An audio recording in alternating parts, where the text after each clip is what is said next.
Are you a real estate agent looking to take your business to the next level using technology? Well, that's our topic here today. I do have a special guest today, Kellie Bowling from the Coastal Estate team here at Compass. Kellie, how you doing? I'm good. How are you, Joe? I'm pretty good. It's another great day here in sunny Central Florida, right? Yes, it sure is. Going to be another hot one out there. It's summertime in Florida. I don't even look at the weather. I just assume it's going to rain later. Oh, always. That's my favorite part of the day, too. Yeah. Well, it cools off. It gets nice. Yeah. All right. So today we're talking about technology, and you've been in the business for a little bit, right? Yes. Yes. And we're going to talk about the changes. So what changes in technology have you seen since you've been in the business? When I first started, I think it was not as old school as it has been maybe in years past. Like we weren't dealing with booklets of homes, Right. so everything is already internet based. But I would say that the big shift happened when COVID hit. Because we had to learn to adapt to basically only showing homes virtually for a short period of time here. And then we had a lot of people that were flocking here to try to escape whatever restraints they had, or because they had an ability to work from home, they wanted to live in paradise. Right. So they're buying homes sight unseen. So we have to really hone in on our video skills.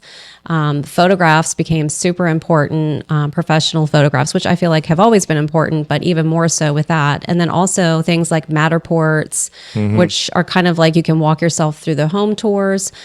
Floor plans are really important so people can understand the layout of the homes. And even like the professional video walkthroughs became, I think, more common since then. So people are able to really get a feel for the homes that way. So that's one big shift I've seen with that. And then also like social media, not just to like your local target audience of people who live here, because we have so many people moving from elsewhere. You have to really be on top of like Google pay-per-click ads and other social media outlets that developed. I think, another COVID thing was the TikTok, right? So trying to get to that younger generation where, Facebook is the boomers and maybe my Gen My kids X. aren't on Facebook. Same. Yeah. They're too cool for Facebook. Right, too cool. And, then you have Instagram, which is, nice pictures and you can share things there too. YouTube has been around for a long time, and trying to gain traction there can be difficult because there's so many creators there. So just trying to find like the next new thing. And, with other new platforms, you've also had things like Clubhouse, which is kind of like a mastermind group. And that one kind of like, drifted off. You don't hear about that so much anymore. And now we just have Threads that was introduced, which is I'm like still trying to figure that out. Yeah. It's supposed to be like the happy place for like Twitter. I don't know. Yeah. And so there's a lot going on there. And you start off by talking about COVID, and COVID did, I remember when, when the real issue with lockdowns and all this stuff with COVID happened, and we're like, oh no, is real estate going to go to zero? Well, I was wrong. I was like, oh no, we're not going to sell any houses. And I thought the same thing. Yeah. I was panicked. Yeah. But the exact opposite happened. And we had exploded, and we had the biggest years ever. But you're right. The technology change, and it forced a shift. It wasn't, I think I'll adopt it. No, it's like adopt or die at that point. Yes, absolutely. And so that kind of shift is, it usually takes a catastrophic event to get a whole group of people to shift. And the agents did. They shifted very quickly with, I couldn't believe all the sight unseen offers that were going in. Yes. Kind of a testament to what you're talking about, because the video became very important. Walking through with a FaceTime type camera showing, here's the bathroom, and, let me walk through. Well, how's the flow go? Well, I don't know. Let's go back and we'll walk through the front door. These things didn't exist 20 years ago. Yeah, this is true. Yeah. And for when we do those, and even still today, I'm not doing as many of those. I think my partner's still doing a ton of those. Really? But, when I do them with FaceTime, depending on where you're at, this connection's bad, it's fuzzy. So I like to go in with just my phone camera and do a full video. And I'll do the walkthrough. I'll make commentary throughout, like pointing out things, that sort of thing that maybe are a good fit for that person. It's not something that would necessarily apply to everybody that's looking at that house. And then I'll upload it to YouTube with a private link so that they can view it as many times as they want. And they can go back. And it's interesting because we'll go in and we'll look and see how many times they've watched it. And that's how I can tell they really like this house. So it also helps as a follow-up tool to be able to see like, they only watched it one time and it's been a day and a half and they're not really saying much, or they've already watched it 15 times. Like they've shared this with their entire family, So it really gives you a good gauge. So, I mean, not to change gears altogether, but the technology you just talked about. So how do you know? I mean, do you want to share the technique or the system, or I'm trying to think of the word, software that you use for that, or is that proprietary? I just use my Apple phone, and I'll go in and I'll film like horizontal format video, just like a normal YouTube video with my phone, and upload it to YouTube. And I upload it to YouTube. Yeah, private link. Yeah, do a private link so it's not public. Gotcha. And that anybody with the link can view that, because you're not allowed to go advertising other people's listings publicly unless they give you permission. So we just share them that way, and then they can view as many times as they like. Yeah. So, I mean, just technology wise, you need to know how to use an iPhone. I'm pretty sure most people do, or a Samsung or whatever. Yeah. YouTube, if you have a Gmail account, you have a YouTube account that you can post to. So if you're still using Hotmail, it's time to upgrade. Time to upgrade. Yeah. That's my catch-all. I still have a Hotmail. It does a lot of work for me. Oh, a lot of, coupons, for spams. It goes, absolutely. That thing's been working hard for a long time for me, 20 plus years. All right. So, has technology truly made things easier? We think about technology to make things easier or more things, but what has technology done in your mind or in your business? Right. So I think one thing that's been awesome is like social media posts. I'm not a super creative person, but there's things like Canva. Right. I don't have to be creative. The templates are in there. I can change the colors. I can use like a magic eraser to edit things out. They even have AI built in so that you can say, make that, sunflower into a rose, or, something like that.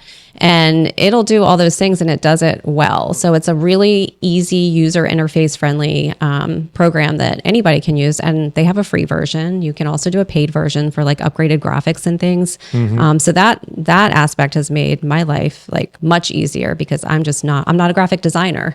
Okay. We'll put a link down to Canva down below for those who haven't used it. Right. But what your Canvas made what was very difficult 10 years ago. You had to be a graphic designer. You had to know use Photoshop, which is a very steep learning curve. It is. I've tried, and I had that book, Photoshop for Dummies. Right. And I'm like, well, clearly I'm dumber than that. So I couldn't figure it out. It's tough. I've been using it for like 15 years, and I'm still like, it's the equivalent of me hunting and pecking on the keyboard. But Canva's way better. And there's other tools out there that Adobe's had for years, but then Canva comes along and completely changes the game. Yeah. And that's one of so that tools. Anybody can use it. Yeah, that's one of many. And then, one of the newer ones that we have is ChatGPT. Yes. I'm a huge fan. I know some people are not. And you do have to fact check it if you're asking it for facts. Right. But I've been able to use it for things like writing my listing narratives. But you have to be really specific with your prompts, because if you tell it to write a narrative, it might give you a book. And you only have 800 characters to get that in the MLS without going into like a supplemental narrative that people don't see. So you have to really be specific and tell it sometimes more than once. Right. To keep it concise and within 800 characters, including spaces or less. And like I said, you sometimes have to tell it twice, because it doesn't always listen the first time. It's like a child. It does have its own mind. It does. Yeah, for sure. We're actually going to be doing a ChatGPT class here coming up. Yeah. Very soon. We haven't set a date yet, so check back. But it is like, so we might use it for some social media tags, like what are the best search engine optimized tags for this Instagram post, or you even tell it, hey, I'm going to post on Instagram, this is the post, what are the best tags for this post, and it will give you a whole list of tags, and you have to say, well, separate it by hash. I mean, you have to get very specific with it. Yes, you do. But the more specific you are, the better the output's going to be. Right. So what other types of things have you seen that has made your job a little bit easier or difficult? Right. I would say, like with the brokerage that I work for, we have a CRM that's kind of built in that allows our clients to search properties. It's called Compass Collections. Okay. That thing's made my job a little bit easier, but also more difficult at the same time. So you have to learn a new platform, right? And rather than just using Flex, or we also have a website that we have that searches like an IDX search. But this one, the filters are not set in place as tight as they can be on like our website or in Flex. So when people come to me and they're like, well, I only want to look at homes with a pool, or I only want to look at homes that have a wood fence in the backyard. You can get really specific in the MLS, but that's still only as good as the data entry. But with Compass, the one thing that I do like about the collections is that it allows me to collaborate with the client. So I can make a comment on a specific listing. They will get an alert. They'll see my comment, and then they can answer my comment back or reply or ask questions. And same thing, they can ask questions about a listing. I get notified that they've commented on a specific one. It shows me when they've saved it. They can request tours right within the collection. So it's really, really user friendly, and they can do it from their phone or they can do it on a desktop. So it's a really great tool for us to use. And I've converted most of my buyers over to that. And I even put some of my sellers on it so that they can stay up to date on the market in their area. So it's like, oh, hey, this one's a good comp for your house. Check it out, see what you think. So it's a tool that helps, I guess, facilitate or improve customer service. It does, and the conversation too. So that it's not like you're just sending these listings out into the universe and you're not getting any feedback from them, because that's the biggest thing. You want to know that you're sending them the right properties and that you have a good feel for what they're looking for. Okay. And they can comment on it and be like, oh, I do not like this one at all, So it really gives you an idea, like, well, what didn't you like about that house? Gotcha. So, yeah. Yeah, the social media, a lot of people, not everyone, most people use social media. They have an understanding how to use it. And, a lot of times, people come into this business and they use that as their main tool, which is great. To me, it's like a shotgun approach to marketing. You're going after the masses. Yes. But they don't follow up with the to keep the gun analogy, to the sniper rifle of the phone call, right? So the social media is like another layer of work you got to do, but it helps you take your wide down to a narrow. Does that make sense? Yeah, for sure. So specifically regarding AI and programs like ChatGPT, what sort of impact do you think it's going to have on realtor performance? Do you think that's going to make it is it going to weed people out of the business? Is it only the strong will survive and you have to use it? Or what do you think are the profound effects of AI tools like the ChatGPT? I don't think it's going to be a requirement to use it if you're already good at writing listing narratives and generating your own social media captions and developing your own content and coming up with ideas. Like if you're already good at that sort of thing, I think that's awesome. But some of us don't have time to sit down and plan that out. So I think it's going to be a time saver. Mm-hmm. For me, it has been where I can just tell ChatGPT, give me 10 topics for a podcast, for instance, that we can discuss as realtors in the Melbourne, Florida area. And it will just jot down like a list. So it gives you some ideas that like, oh, I didn't think about that one. That would be a good topic. Or if you already know your topic, you can ask it to give you talking points for that specific topic. And it's actually really good at doing that. So it's like, oh yeah, that's a good idea. It's like a soundboard. It's like us talking and saying, hey, what do you think about these? Or do you have any ideas for topics? Right. So I always tell people, talk to the ChatGPT like you're talking to like a marketing pro or someone that has information you're trying to pull out of it. Right. Because that's what it is. It's a place to ask questions and get responses and get ideas. You might not use any of those 10 topics, but you might think, oh, that one's good, but what if I did this? Right. So then it leads to further conversations so that you're now generating different prompts within it. And and I love the social media captions in there. I have a funny story about that because it was my team leader's birthday, and we used to have a full-time marketing person, but we've just decided to kind of like take it in to ourselves for now. And I was like, well, we got to create a post for her birthday. So what can I say? And I'm not really good with like the sappy, the long-winded stuff, but she's really good at writing stuff. So I'm like, what can I do? I'm like, oh, ChatGPT. Write a post, social media caption for this person's birthday, blah, blah, blah. And it spits out this amazing, eloquently written caption with emojis, hashtags, all of it. So I copied it. I made the post. I scheduled it. And then she calls me. That was the nicest post. I was like, thank you. She goes, I know you wrote that. And I'm like, yes, I did. So the jig is up. She's going to know that it was ChatGPT, but we still love you. Yes. Well, the thought's there. Yeah. I wanted it to be something written as well as she would have written it. There you go. Yeah. Well, that's tough. Yeah. Yeah. My writing skills are not up to par. Thank you, ChatGPT. Now they're way better. Right. Okay. So there is this huge focus. I mean, since, let's see, probably Facebook's been around since 08, 09, I think. Yeah. And since Facebook, before that, MySpace wasn't really, the focus wasn't really on MySpace to generate business. But Facebook comes along. Yeah. And social media, there's an explosion over the last decade and a half of social media. And there's kind of been this emphasis of growing your sphere and growing your business through social media and things like that. How do you think that those tactics versus I should say the older tactics of networking and phone calls and things like that, do they work together? Is one better than the other? What's your opinion on the future there? I think they should work together, because I don't think that you can completely ignore like the face-to-face or picking up the phone and calling somebody, even sending a text, because not everybody wants to be called. Right. But you can't replace that with just, putting social media posts out there or writing, happy birthday on somebody's wall, when it's their birthday that rolls around. So I think that you still have to have that personal networking with your clients and other, realtors that, work with you, lenders, insurance brokers, all of those. You still have to have some personal connection with them. Otherwise, they're just this space out in the metaverse, right? That, could be anybody. So if there's that personal relationship, then when the next guy calls and is looking to generate new business with a realtor, what's the difference of just using him or, somebody else that you saw on social media? So gotcha. Yeah. So it's merging that, taking that step outside of the virtual digital world. Right. So I personally, I use Facebook tells me it's someone's birthday today, but I'll either call them or text them depending on how close I am with that person. Right. And then make it a little bit more personalized that way. So or like when I see a client, announce that they're expecting a baby, it's like, oh, got to go get a gift, got to make a stopover, that sort of thing, or that they're getting married, or they just got a new job, like just celebrating the moments in their lives that maybe you're seeing on social media, but doing it in a more personal way. Gotcha. It's like I said, stepping outside the digital world. It's tough sometimes though. We kind of sometimes get trapped in that digital world. For sure. So there obviously, there's lots of means, AI, technology, there's lots of tools out there to help you grow your business. But what have you found most effective? What tool or what system or anything would you say of technology has been most effective in helping you grow your business?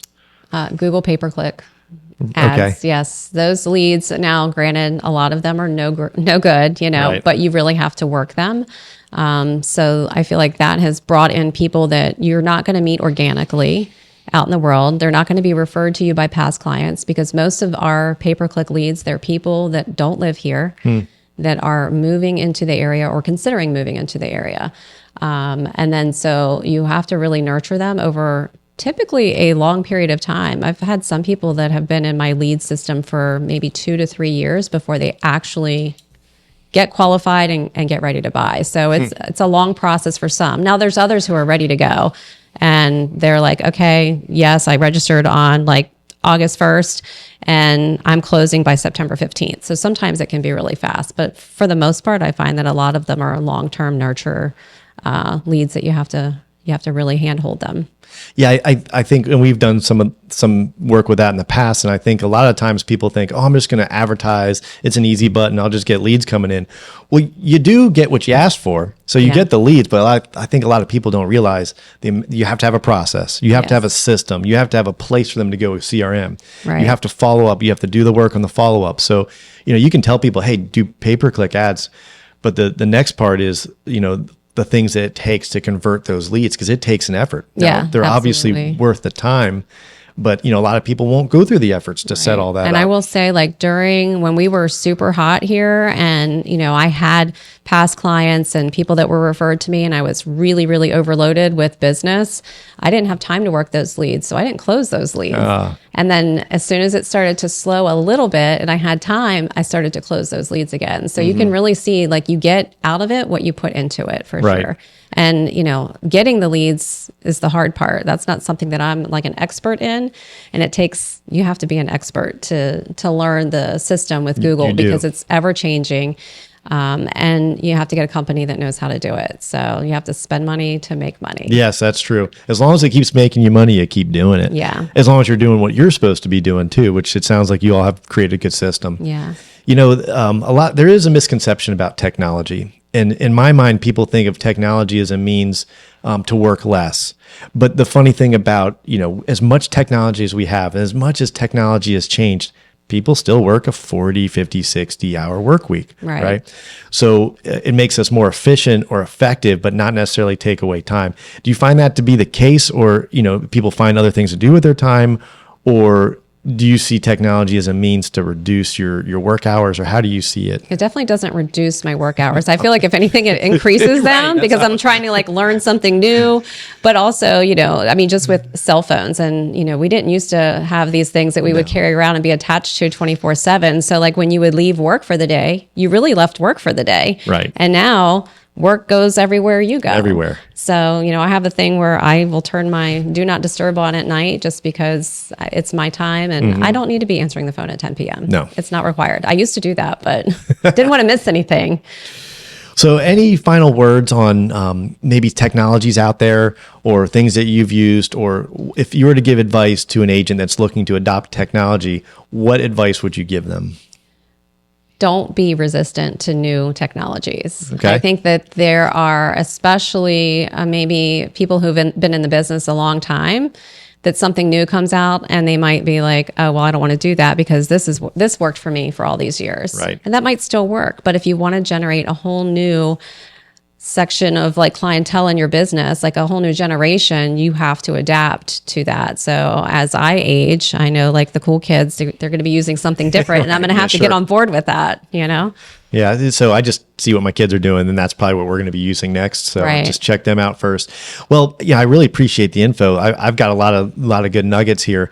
The technology has come a long way, and regardless of how much technology we have, it's going to help us make us more efficient or effective. We can't just keep doing things the way we've always done them.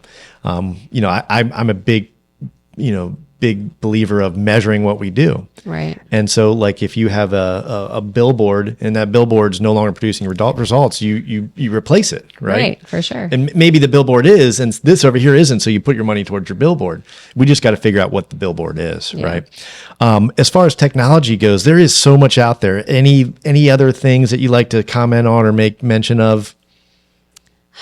I really feel like those are like the big ones that I use, other than the stuff that's been around, like that we've been using as far as social media is concerned forever. So to me, Canva is huge and ChatGPT is going to be huge. I think it's going to be a great tool to utilize.